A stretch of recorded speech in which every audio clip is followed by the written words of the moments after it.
Gracias sublimes, perfecto es tu amor. Te damos la bienvenida al culto dominical online de nuestra iglesia bíblica Gracia Sublime. Desde la ciudad de Chillán, te invitamos a adorar el nombre de Dios y escuchar su palabra por medio de nuestro pastor, Pablo Sepúlveda Concha. Déjanos tus saludos, comentarios y pedidos de oración. Bienvenido. Gracias sublimes, perfecto es tu amor.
del Señor. Así que, bien, estamos contentos porque una vez más, ¿cierto?, vamos a estar y vamos a poder compartir también la palabra poderosa del Señor. A eso hemos venido, ¿cierto?, para poder oír la palabra del Señor en medio, ¿cierto?, de las circunstancias en que estamos y en que nos encontramos.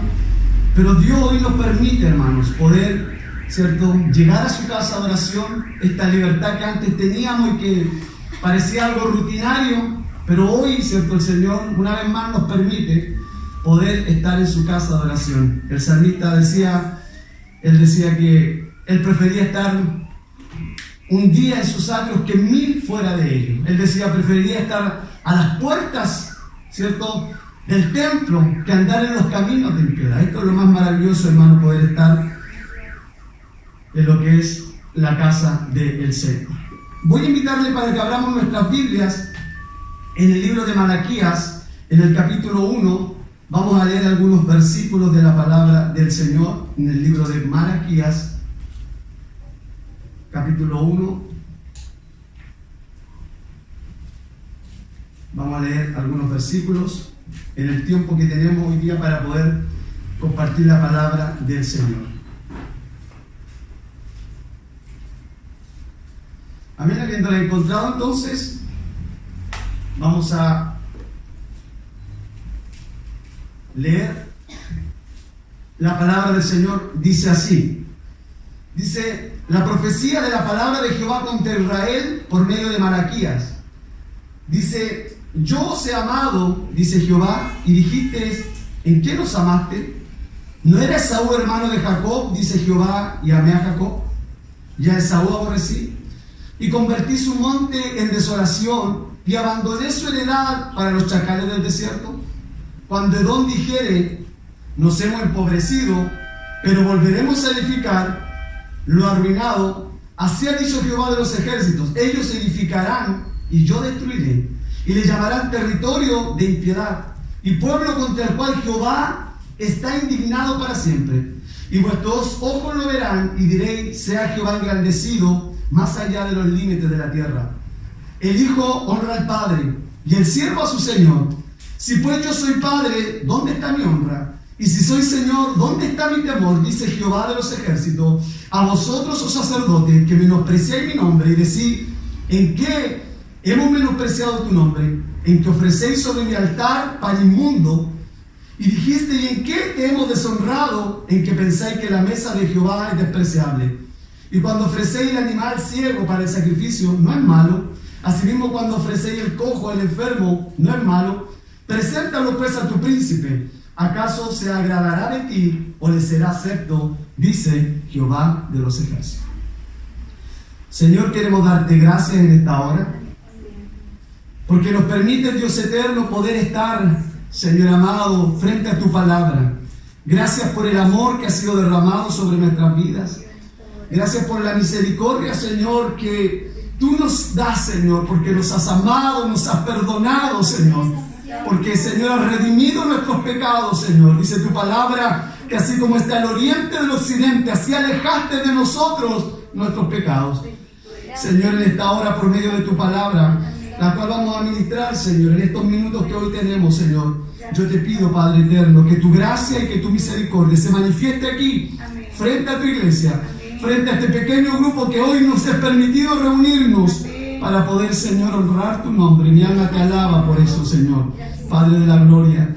Te pido, Señor, que tu gracia y que tu misericordia sea manifestada sobre nosotros por Jesús. Amén y amén.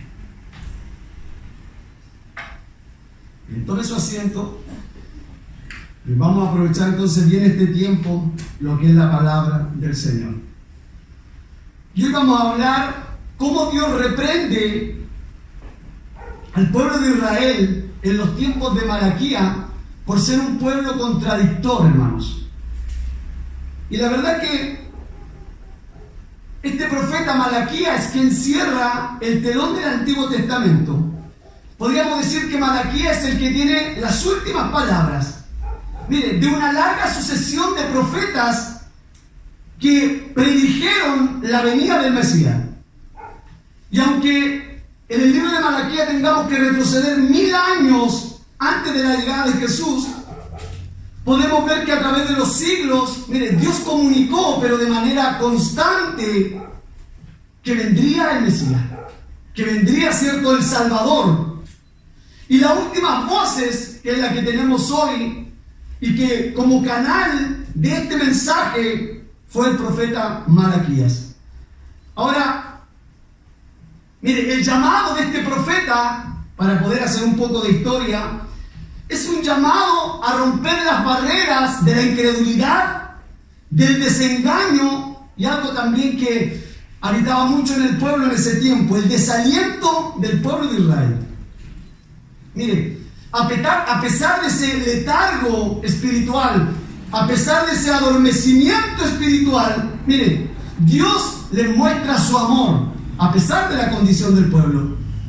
Mire, ellos tenían que entender, a través de la palabra del Señor, que la falta de bendiciones, la cual ellos estaban teniendo, no era porque Dios se había despreocupado de ellos, no era porque Dios los había abandonado, sino que era por su falta de obediencia a la ley y el pacto de Dios.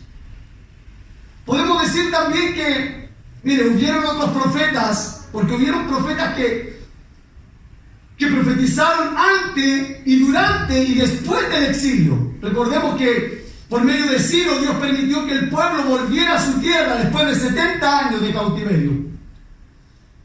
Y Malaquías es uno de los profetas post-exilio. O sea, Malaquías profetiza después que el pueblo había regresado. Entonces Malaquías es un profeta post-exilio, al igual que Nehemías. Los temas que se tratan en ambos libros son muy parecidos, es el mismo tema. Por eso, estos dos libros podríamos decir que trata el mismo tema, para decirlo de una forma correcta. Ahora, con Malaquías se cierra el canon bíblico. Y después vienen, hermanos, 400 años de silencio. ¿Por qué? Miren, porque no hubo revelación de parte de Dios. No hubo revelación de parte de Dios. Entonces, miren, para entrar de lleno al tema, había muchas cosas buenas que le habían acontecido al pueblo de Israel en los tiempos de Malaquías. ¿Por qué? Una de ellas es la que yo mencionaba. El pueblo había regresado después de 70 años de cautiverio. Habían regresado a su tierra, habían reconstruido el templo, habían restaurado los sacrificios. Pero a pesar de eso, y yo quiero que ustedes puedan comprender un poquitito esto, la necesidad que el pueblo tenía de poder, y nosotros lo vemos hoy, la necesidad que tenemos de podernos congregar. Para ellos era importantísimo construir el templo, porque era allí el lugar donde ellos adoraban a Dios, restaurar los sacrificios, porque también era la manera en que ellos se comunicaban con Dios. Y no solo eso, eso estaba profetizando, aleluya, la venida del Mesías para ese Cordero perfecto. Pero a pesar de esas cosas que el pueblo estaba viviendo en ese momento, mire, a pesar de que estaban viviendo algunas promesas, se estaban cumpliendo, el regreso del pueblo, pero había algo que no estaba bien en ellos. ¿Y saben lo que era? Que ellos verdaderamente no estaban conformes, porque ellos aún no veían cumplirse todas las promesas. Ciertamente habían regresado a su tierra, habían restaurado el templo, habían restaurado el sacrificio, pero ellos no veían sentarse en el trono a un descendiente de David. La promesa que había sido hecha por medio de muchos profetas, aún ellos no la veían hecha realidad. Miren, hay un comentarista que dice estas palabras: dos profetas, Ageo y Zacarías, habían prometido que el templo superaría al de Salomón. O sea, ese nuevo templo que ellos reconstruyeron. Recuerden las palabras de Ageo, que él habla y dice, ¿cierto?, que la gloria postrera, ¿cierto?, de este templo será mayor que la primera. O sea, ¿a qué se estaba refiriendo él? Que lo que sucedería en el templo que ellos reconstruirían sería mucho mayor de lo que había pasado en el templo de Salomón. Pero el pueblo de Dios entendía que la única manera de que la gloria postrera o lo que se viera más glorioso en ese templo era que el Mesías se sentara en ese templo. No había otra cosa que le diera más o lo hiciera más glorioso que eso. Pero eso no se estaba cumpliendo. Ellos no estaban viendo eso. Ellos vieron pasar el tiempo, hermanos, y vieron que las promesas de Dios no se cumplieron. ¿Y saben? Y mire, cuando nosotros vemos que las promesas de Dios no se cumplen, a nuestro parecer, como le pasaba a ellos los llevó a un decaimiento espiritual, a un letargo espiritual. Y es lo que está pasando hoy. Nosotros, y muchos dicen, ¿cuánto tiempo escucho decir que Cristo regresará? Ya ha pasado el tiempo. ¿Y cuántos han caído en un letargo espiritual? ¿Cuántos han entrado, cierto hermano, no sé, en un sosiego espiritual? Y allí están diciendo, no, es que el Señor ya no va a venir. Y ellos pensaban eso, o sea, el Mesías no vendrá a sentarse. No tenemos a alguien de David, de la descendencia de David, no tenemos al Mesías. Y eso los llevó, hermano, a un desaliento espiritual. Nosotros, hermanos, como pueblo del Señor, tenemos que seguir confiando en lo que Cristo ha prometido. El Señor prometió que Él vendría y Él vino. Él prometió que moriría en la cruz del Calvario y Él murió. Él prometió que resucitaría y resucitó. Él prometió, aleluya, que sería alzado y fue alzado. Y Él ha prometido que regresará y Él regresará. Amén. Gloria a Dios. Sí, Señor. Y como ellos no vieron, hermano, las promesas de Dios cumplirse, ¿saben lo que empezaron a hacer? Y mire si no es lo que está ocurriendo hoy. Comenzaron ciertamente a ofrecer un sacrificio, pero hacerlo de una forma mecánica. O sea, nosotros podríamos decir los chilenos, y perdone la expresión, a la chanca. O sea, como caiga. El animal que encontré, aunque esté cojo, aunque esté enfermo, tráiganlo y preséntenlo. Total, el Señor no está preocupado de eso. El Señor se olvidó de sus promesas. Y mire, dígame si es lo que pasó en la iglesia cuando teníamos la oportunidad de reunirnos, ¿sí o no? No voy hoy día y cuando iba, oh, estoy cansado hoy día. Y nuestra adoración se convirtió en algo rutinario. ¿Sí o no? Se convirtió en algo mecánico. Y le perdimos, hermano, esa pasión que tiene que tener el poder llegar a la casa del Señor. ¿Cuánto anhelamos? Y yo digo, anhelaban volver a la casa del Señor. ¿Cuántos anhelan? Y como hay muchos que anhelan, hay muchos hermanos que siguen ocupados en sus cosas. Recuerden el tiempo de Ageo, cuando Ageo dijo, y el pueblo decía, aún no ha llegado el tiempo de que la casa de Jehová sea reconstruida. Pero sí tenían tiempo para sus cosas. Y hay así muchos, aleluya, allá afuera, o muchos hermanos, no es aún el tiempo. No ha llegado el tiempo de volver a buscar a Dios, de volver a congregarme. Pero tenemos tiempo para tantas cosas nuestras. Se introdujo en medio del pueblo, hermanos, un espíritu de indiferencia, un espíritu de apatía. Estaba el templo abierto, estaban, aleluya, los sacrificios, pero no era nada más que algo religioso, algo que por cumplir. No lo estaban haciendo con la verdadera devoción, con la verdadera adoración.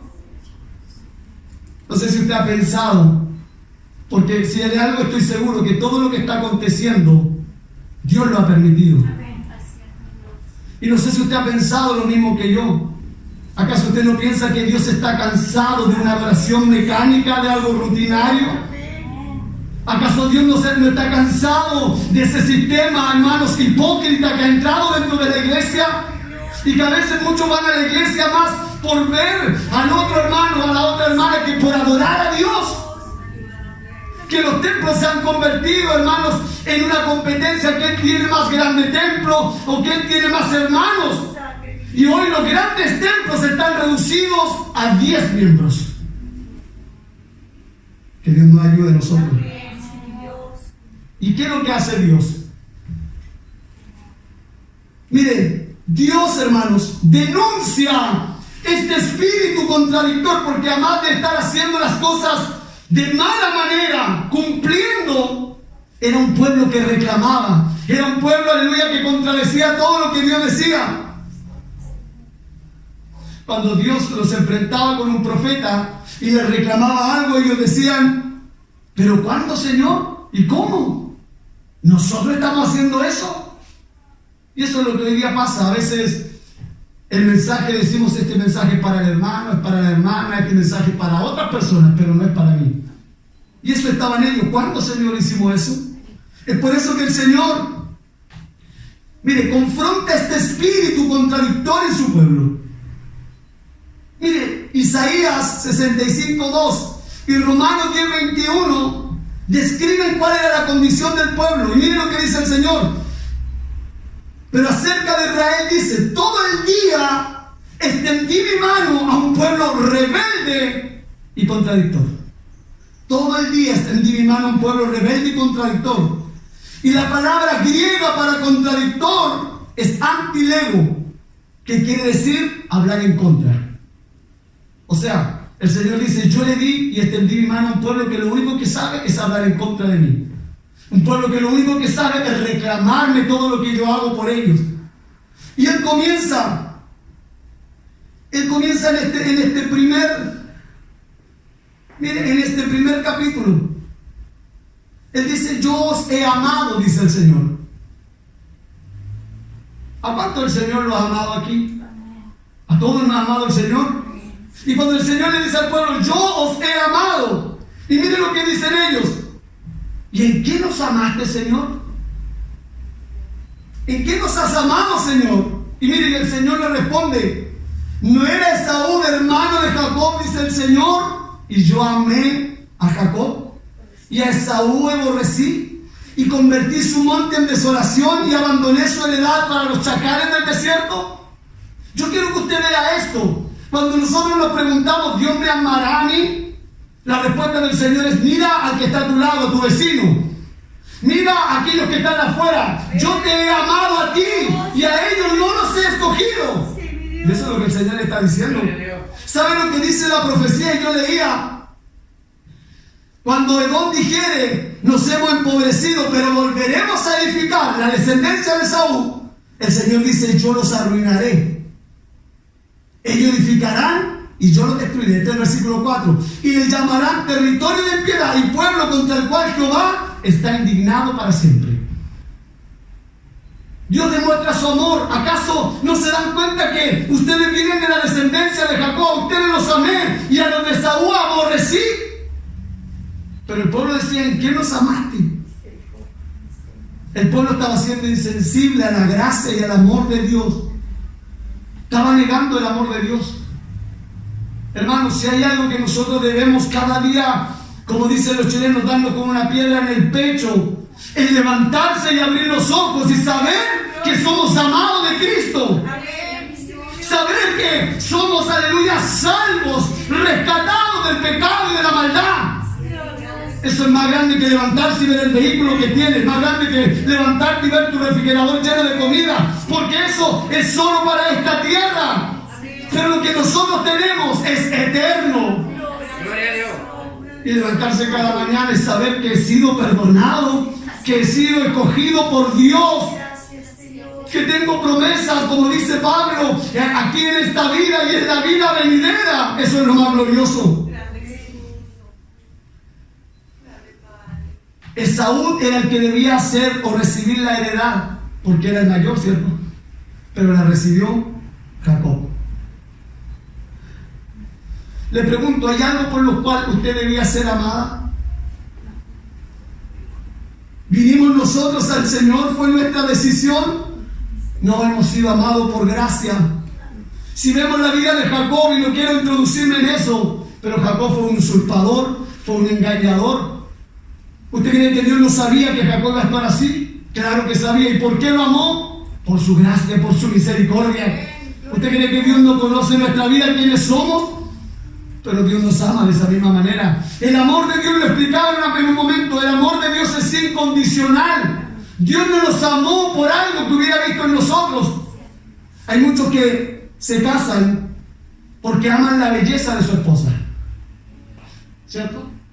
Se han enamorado de la belleza externa que ella tiene, pero cuando se acaba esa belleza que hacen, la cambian por otra. Pero Dios no es así. Dios nos ama conociéndonos hasta el día de nuestra muerte. Gracias, Señor. Así nos ama Dios. Y eso sí que es glorioso. Eso es maravilloso. Amén, gloria a Dios. Entonces lo primero que hacen ellos es contradecir el amor que Dios había tenido para ellos.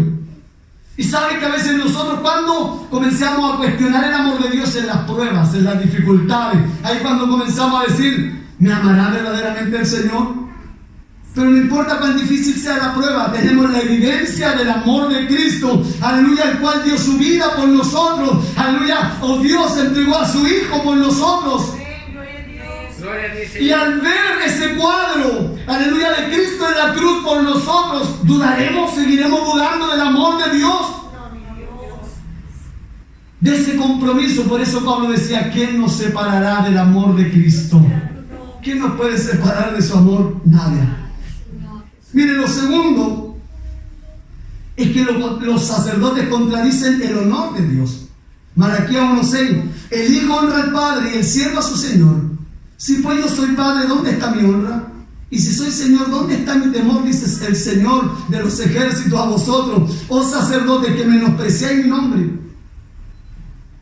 ¿Por qué se refiere primero a los sacerdotes? Aquí le está hablando al pueblo, pero se refiere primero a los sacerdotes. ¿Por qué? Porque los sacerdotes eran los que debían dar el ejemplo primero, pero no lo estaban haciendo. Eran los que debían tener una vida íntegra. Pero en lugar de eso, eran los primeros que estaban menospreciando el nombre del Señor. ¿Por qué? Porque estaban viviendo, como yo decía, de una manera fría, indiferente. Porque estaban menospreciando a Dios, trayendo lo cojo, lo enfermo, lo hurtado. Quizás no lo menospreciaban el nombre de Dios con sus palabras, pero lo hacían con sus actitudes. Y eso pasa, muchos dicen, yo soy agradecido de Dios. Hay gente que se levanta todos los días y anda cada rato dándole gracias a Dios por todo, pero su actitud demuestra lo contrario. Las palabras, hermano, palabras las dice cualquiera, pero nuestra vida de fruto es diferente. Miren, nuestra vida de adoración y nuestra calidad diaria de cada domingo o de cada culto es un indicativo de la relación que tenemos con Dios. O sea, cuando yo vengo al culto, no es el momento donde yo solamente adoro, pero eso demuestra la relación que yo tengo con Dios. Aquí es donde nosotros, hermano, hay gente que dice, yo me conformo con estar en la casa. Y hay muchos que dicen, ahí quedó la iglesia, ¿dónde están todos los canutos que se reunían? Y lo digo, mismos canutos. Pero no han entendido que esta es la voluntad perfecta de Dios. Donde hay dos, donde hay tres reunidos en mi nombre, ahí estoy yo.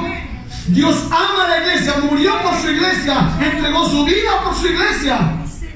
Y si Él ama a su iglesia, yo también tengo que amar a la iglesia.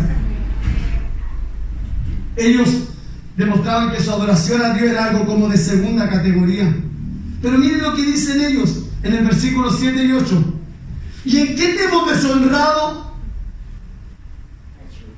En que pensáis que la mesa de Jehová es despreciable. Y aquí le responde el Señor, y cuando ofrecéis el animal ciego para el sacrificio, no es malo, le dice el Señor. Así cuando ofrecéis el cojo, el enfermo, no es malo. Preséntalo pues a tu príncipe. ¿Acaso se agradará de ti? ¿O le será acepto? Dice Jehová de los ejércitos. En otras palabras, el Señor dice, eso que me estáis trayendo a mí, llévaselo a tu jefe, a tu gobernante, a tu alcalde. Y vamos a ver si ellos van a aprobar. Ahora, ¿por qué ustedes creen, dice el Señor, que yo puedo recibir todo lo secundario? ¿Por qué creen que yo puedo recibir todo lo que al día viene manchado, cojo, enfermo? Porque eso es lo que ellos creían.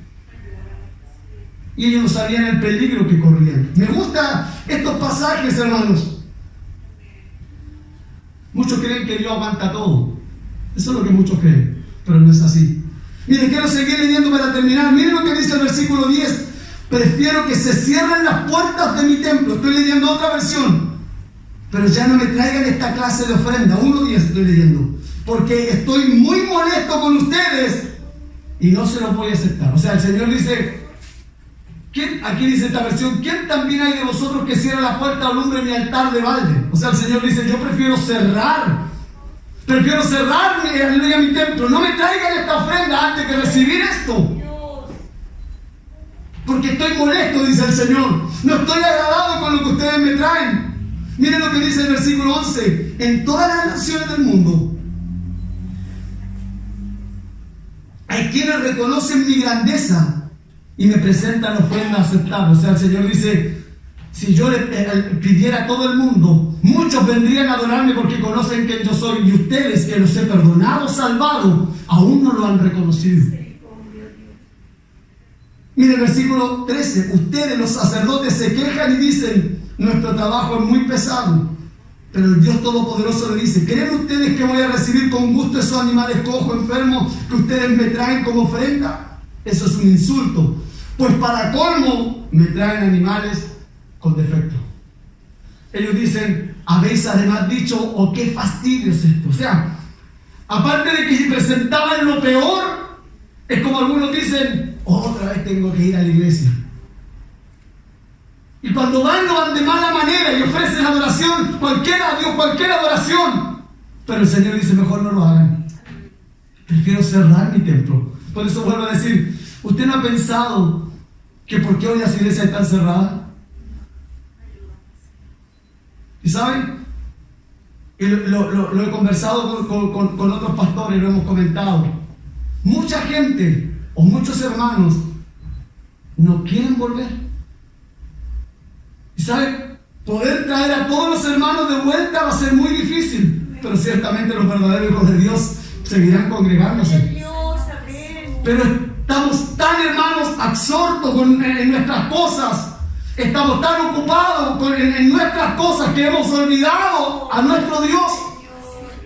La Biblia dice, y su palabra dice, si mi pueblo se humillare, sobre el cual mi nombre es invocado, si ese pueblo que se llama por mi nombre se humillare, yo responderé. Pero ¿qué hemos hecho? Mire, por último, ellos también contradicen a Dios de ser justo. O sea, lo acusan de complacerse del mal. Ellos dicen, ¿dónde está el Dios de justicia? Y miren, y Dios les responde, y yo quiero que podamos leer este texto.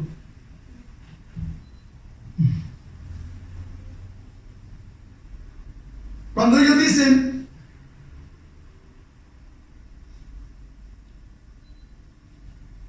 el versículo 2:17, y habéis hecho cansar a Jehová con vuestras palabras, y decir que le hemos cansado, y el Señor responde, que decir, cualquiera que hace mal agrada a Jehová, y en los tales se complace, o si no, ¿dónde está el Dios de justicia? Ellos le reclamaban que Dios no estaba haciendo justicia. Pero miren lo que el Señor le responde, y yo quiero que podamos leer el texto. El Señor le responde a lo que ellos están diciendo, he aquí yo envío mi mensajero, el cual prepara el camino delante de mí. Dice, y vendrá súbitamente a su templo el Señor a quien vosotros buscáis, y el ángel del pacto a quien deseáis vosotros. He aquí viene, ha dicho Jehová de los ejércitos. Primero, Él está diciendo que la promesa que Él ha hecho vendría, que el Mesías vendría, pero también usted sabe que el Mesías vino, pero Él no vino a juzgar, no vino a castigar, no vino a traer su juicio. Él vino a salvar lo que se había perdido. Pero también aquí estos capítulos nos están hablando que el Señor volverá. ¿Y quién podrá soportar el tiempo de su venida? ¿O quién podrá estar en pie cuando Él se manifieste? Porque es como el fuego purificador y como jabón de lavadores. En otras palabras está diciendo ciertamente que Él vendría primero, cierto, a morir en la cruz del Calvario, pero llegará el tiempo cuando Él regresará. Llegará la justicia, hermano. Él establecerá su reino. Recuerden las palabras cuando Él dijo, lo quisieron hacer rey, pero Él dijo, mi reino no es de este mundo. Pilato le dijo, yo tengo potestad de darte vida o matarte. Y Él le dijo, ninguna potestad te es dada sino del Padre que está en los cielos. Pero Él aquí está diciendo que Él volverá. Y Él, hermanos, se sentará, como dice aquí, para limpiar la plata. Versículo 3. Porque limpiará a los hijos de Leví. Mira, los primeros que menciona son a los sacerdotes. Los afinará como oro y como plata. Y traerá a Jehová ofrenda de justicia. Y será grata a Jehová la ofrenda de Judá y de Jerusalén, como en los días pasados y como en los años antiguos. Y vendré a vosotros para juicio, y seré pronto testigo contra los hechiceros, los adúlteros, contra los que juran mentiras, los que defraudan en su salario al jornalero, las viudas y al huérfano, y los que hacen injusticia al extranjero, no teniendo temor de mí, dice Jehová de los ejércitos. Llegará ese día. Pero mire, quiero terminar leyendo el versículo 13. Mire lo que él sigue en el capítulo 3. Mire lo que el Señor dice, vuestras palabras. Y aquí el Señor una vez más los reprende porque ellos contradecían que era en vano guardar la ley de Dios. Y con esto estoy terminando. Mire lo que dice, vuestras palabras contra mí, dice el Señor, han sido violentas, dice Jehová. Y ellos dicen, ¿y en qué hemos hablado mal contra mí? Y miren lo que ellos decían, habéis dicho por demás de servir a Dios. Ese comentario no es solo de ese tiempo. ¿Cuánto lo vemos hoy día que están diciendo no vale la pena servir a Dios? ¿Qué aprovecha que guardemos su ley y que andemos afligidos en presencia de Jehová de los ejércitos? ¿Cuánto ellos decían, de qué sirve consagrarse, de qué sirve humillarse, de qué sirve ir a buscar a Dios? Es más, ellos decían, los soberbios son bienaventurados y los que hacen impiedad, y no solo son prosperados, sino que tentaron a Dios y escaparon. O sea, que están diciendo, los soberbios son bienaventurados, o sea, la pasan bien. El que hace iniquidad, pareciera que Dios lo aplaude. Es más, han tentado a Dios, han hecho cosas contra Dios y Dios no le ha hecho nada. Pero me gusta esta palabra, el versículo 16. Pero había un grupo que pensaba de esa manera, pero había otro grupo. Y estos eran los que temían a Jehová. Y ellos comenzaron, el versículo 16, a hablar a su compañero, a cada uno de ellos. Comenzaron a clamar a Dios, a buscar a Jehová. Había un grupo que temía a Dios de verdad. Y miren, no es solo eso. Dice que Jehová oyó y escuchó. Y aquí le está diciendo que fue escrito en un libro de memoria delante de él todos los que temían a Jehová. En otras palabras, hay un libro donde Dios tiene escrito a todos los que verdaderamente le temen. Gloria a Dios. Así como muchos que dicen de que sirve servir a Dios, de que sirve buscar a Dios, pero hay otro grupo que está ahí diciendo, sí, vale la pena seguir adelante, vale la pena buscar a Dios. Gloria a Dios. Y el Señor a eso los tiene escrito en un libro. Y miren lo que dice el versículo 17. Esos que temen a Jehová, esos que le buscan con fervor, serán para mí, dice el Señor, especial tesoro. Ha dicho Jehová de los ejércitos, el día en que yo actúe y los perdonaré como el hombre que perdona a su hijo que le sirve. Entonces volveré y discerniré. Volveréis y discerniréis la diferencia entre el justo y el malo, entre el que sirva a Dios y el que no sirva a Dios. O sea, aquellos que dicen está de más servir a Dios, pero hay un grupo que dice sí, sigamos adelante, busquemos al Señor. Un día volverá el Señor y marcará la diferencia de los que son de Él y de los que no son de Él. Dios mostrará la diferencia de aquellos que sirven a Dios con todo su corazón y de aquellos que no le han servido. Nosotros somos su especial tesoro.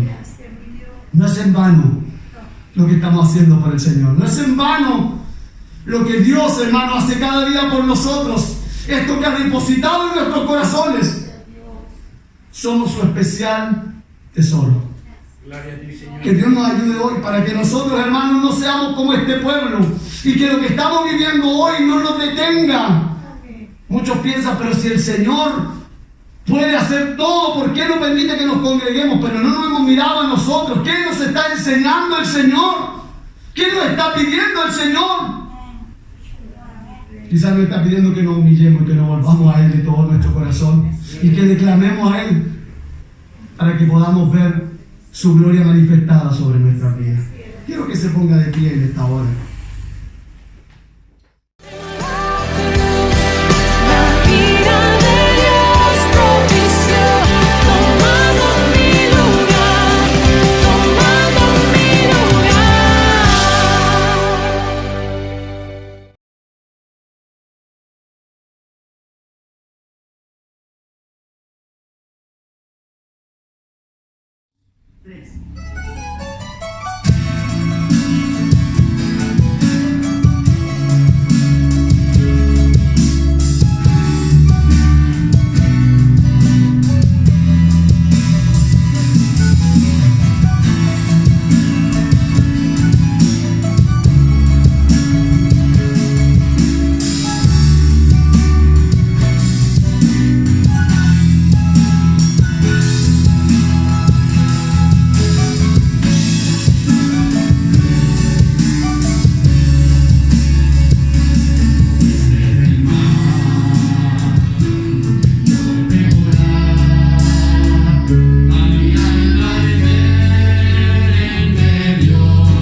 Gracias por ser parte de nuestro culto dominical online. Esperamos que la palabra de Dios haya sido de mucha edificación para su vida.